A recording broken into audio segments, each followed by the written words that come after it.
Hello गाईस, मी आली आहे स्वामी समर्थांच्या मठात. सो इथं खूप चांगले आहे आणि यो आहे माझा दादा. बिल्लांची नागिन पागल बिल्लांची ही माझी मम्मी. हाय हाय नागोबा हाय हाय. ही आहे माझी मावशी. हे माझे पप्पा आणि ही माझी दीदी. अबे एवढा जवळ फोटो. आणि ही आहे माझी दीदी. दोन दीदी आहेत मला. सो आम्ही इथे मज्जा करायला आलोय आणि इथं खूप सारे ट्रीज आहेत, एकदम गावासारखं आहे. मी बोलली माझ्याकडे ये खूप मस्त. ते बघा, वाव, गावासारखं सीन आहे, म्हणजे गाव सारखंच आहे.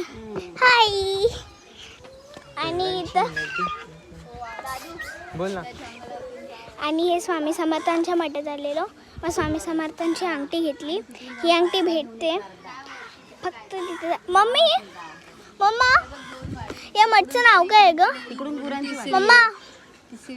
मम्मी या मठचं नाव काय आहे? मठाचं नाव पलसधरी. कुठे आहे मम्मा? पतंजली पलसदरी.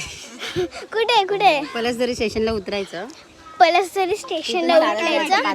तिथून चालत जायचं 5 मिनिटाला. आले लगेच. आणि हे बघा तिथे लॉकेट पण भेटतो स्वामी समर्थांचा. अंगठी दाखव. बघा अंगठी दाखवली की बघा अशी. ती माझ्या मम्मीकडे पण आहे. हे बघा 2 अंगठे मम्मीने स्वामी समर्थाला. मी नाही घेतली माऊ. हा तू नाही घेतली. वडापाव चालायचं. माझ्या दीदीने फक्त घेतली अंगठी. आणि इथं खूप सारे झाड आहेत, खूप सारे प्रकारचे. दाखव दीदी. Ring ring ring ring. काय ही बघा माझ्या उलटी येते ती. ही माझ्या दीदीने पण स्वामी समर्थांची अंगठी घातली. सो इथं खूप मजा येते. तुम्ही येऊ शकता तुमच्या फॅमिलीला घेऊन. इथं भजन पण असतं. खूप चांगली व्हरायटीज आहेत. तुम्हाला बाप्पांच्या पाया पण पडायला भेटतील. स्वामी समर्थ स्वतः इथं राहिलेले खूप दिवस. सो तुम्ही येऊ शकता. थँक्यू. Welcome back.